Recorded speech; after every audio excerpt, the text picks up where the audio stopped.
certainly any American president has to put America first. In that sense, what Donald Trump said was just belaboring the obvious. That would be true for any leader of any country anywhere on earth. They always put their own country first.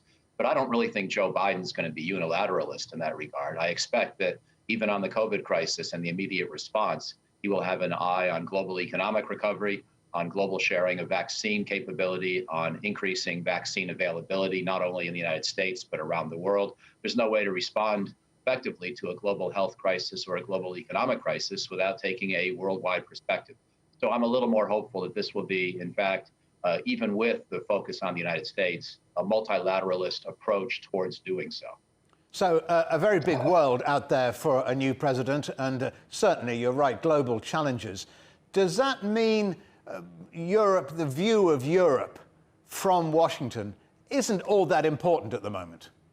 The Biden administration will certainly feel that it's time to repair relations with Europe or do what we can here in the United States after 4 years of an extraordinarily disruptive Trump presidency, which was really unprecedented in the acrimony that it interjected into the transatlantic relationship, and often pointlessly so, often for little positive policy impact.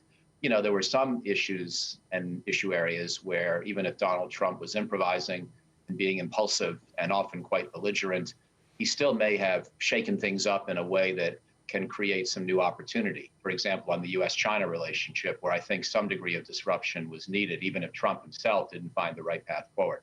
But on Europe, I really feel that Trump was just needlessly petty, and a lot of his policy initiatives or pronouncements were pointless. And I think the Biden team would agree with what I just said and would look to restore a degree of harmony in handling Russia policy and NATO policy. On trade issues, we will put them back in their proper perspective. There may still be disagreements, but we won't treat them as existential threats to the alliance or the relationship. So that's the basic tone and approach that I would expect from the Biden team in regard to Europe. You mentioned NATO there, Michael. You expect a very different approach to NATO from President Biden than that from President Trump? Oh, absolutely. I was just, in fact, reviewing an op-ed that I wrote 4 years ago with Kathleen Hicks, who's our incoming Deputy Secretary of Defense, if she's confirmed. And we expressed strong disagreement with what Trump had said about NATO. And it's true, as you know, that American presidents and Congresses in general complain about burden sharing, don't think that Europe does enough to carry its fair weight. That's true in my judgment, but it doesn't mean that we should forget the enormous strengths that the most remarkable military alliance in history bring to all of us, really binding together 40 to 50% of world economic and military power, even though our original purpose is no longer there in the form of a Soviet threat. I think this is extraordinary. I think it's very stabilizing for world power politics. It's beneficial on both sides of the Atlantic Ocean. And I certainly think that that will be the overall tenor. And, you know, you can point to specific things the Trump administration did that were not all bad in regard to NATO, the increased U.S. troop presence in Poland, support for the enhanced forward presence capabilities that other NATO allies have brought to the Baltic states, the sustaining of sanctions on Russia, even though Donald Trump himself didn't always seem enthusiastic about that. So there were elements of Trump policy that are not completely out of line and don't need to be reversed. But the overall atmosphere and tone and the sense of needing and benefiting from each other, that will be restored, I think, during the Biden years. And another approach will be crucial, that of the attitude and approach to Russia. Will that differ at all? What will President Biden's view be of President Putin?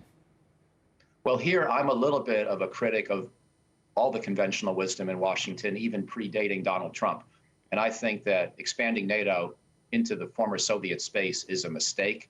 We should not do it anymore. We need to combine the existing Minsk II process on Ukraine, which, as you know, is going nowhere, with a broader vision of how to think about the neutral and non-aligned countries of Eastern Europe and try to create some kind of accord with those countries and with Russia that we're going to essentially create a safe space, a neutral space, where we're not going to try to bring Ukraine and Georgia into NATO. But we are going to insist that Russia keep its mitts off and treat those countries as sovereign entities. That's the kind of vision I hope the Biden team would come up with. and the rest of NATO as well, because as you know, NATO as an alliance is somehow committed to expand into the former Soviet space going back to 2008. I think that's a big mistake. I think it's the wrong policy, and I do hope the Biden team will want to work with NATO partners to reassess that approach towards Russia. But I don't yet know how to make a prediction. I'm not sure that'll be likely under the Biden team. Okay, let's move, Michael, to Iran. Two conflicting approaches to sanctions and a nuclear deal in Europe and the US. What will President Biden's approach be to Iran?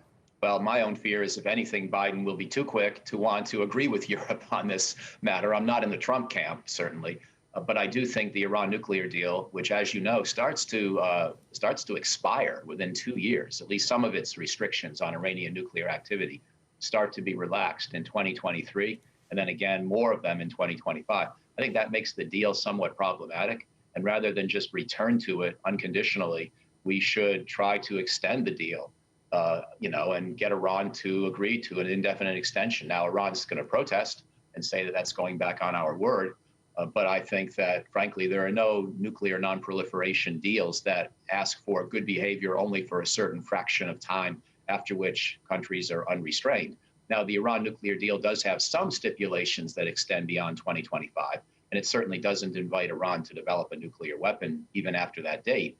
But I still think the time horizon becomes problematic when you're already in the year 2021. So on that one, I actually hope that Biden takes at least a small dose of the Trump medicine and tries to extend the deal rather than just unconditionally return to it. However, my expectation is what I just said will not be Biden policy, and that, in fact, he will return to the 2015 Joint Comprehensive Plan of Action, as most European countries would wish, and that he'll do so very soon. Now, let's turn to Brexit. There have only been two big stories in Britain in the last 2 years, Brexit and COVID. In terms of Brexit, President Biden didn't like Brexit, and traditionally, America has wanted a British voice at the European table to represent America. If nothing else, Obama came over and told Britain to vote to stay in the EU. There was criticism from President Biden. Does that have any impact now, or is that part of campaign rhetoric and it's past, so we'll just get on with a new deal? I hope he just gets on with it. Obviously, the British get to choose their own foreign policy associations. I'm not sure it made much sense for President Obama to publicly ask for one vote over another. You know, if somebody did that here, we'd probably be crying foul that other countries were trying to interfere in our elections. Yeah, and so I'm just not sure that's the best policy, even if you have a strong viewpoint or preference. But what's done appears to be done. And I think we need to remember, historically, the United States and Britain have had a strong relationship way before the words European Union were ever even uttered. And there's no reason to think that this relationship needs to weaken. It'll be different. It'll be a little more complicated, and it may indeed, complicate our relationships with the European Union. But we've got a lot of good friends still in the European Union as well. And so I just think it is, as you say, time to move on, recognize that other countries make their choices, and we still have fantastic partners in Europe, even if they're organizing themselves slightly differently than before. And the good news is that climate change is back on the US agenda, with President Biden promising to rejoin the Paris Climate Agreement. How might the US and EU and UK work together for a greener planet? That's a great question. You know, it's going to be easy for Biden to get a quick win on that and just say, I'm back in Paris. And aren't we Americans now wonderful again? We're all multilateralists. We're rejoining international accords. We rejoin the WHO and pay our dues. You know, that's all the easy stuff. And as you know, the stakes and the magnitude of the global warming challenge are much greater than anything Paris could address or would address. And so the big question is going to be, do the gas guzzling Americans, and I count myself in that category, do we get serious in any kind of policy sense? Beyond just signing a piece of paper. And the good news is that technology is helping, as you know, whether it's renewables or gas, fracking, et cetera. But we have so far to go, and the planet's warming up. You know, one more winter here in Washington, we're not having any snow, and it already feels practically like spring is just around the corner. I think it's pretty obvious that the climate has changed enormously, and just joining Paris, which at best slows the previous trajectory by a few percent, that's really not enough. So this is where Biden's going to have to decide. Does he do something much more serious let's say, by this summer or fall, and really try to interject a big change that would potentially cost some Americans at least some money in greater taxes or higher energy bills? Or is he going to be content with a more symbolic rejoining of the Paris Accord? I don't know the answer to that. Well, it's certainly interesting to hear the temperature in Washington is heating up, but in a good way. Michael E. O'Hanlon, many thanks for joining us on The Agenda. It's my pleasure. Thank you.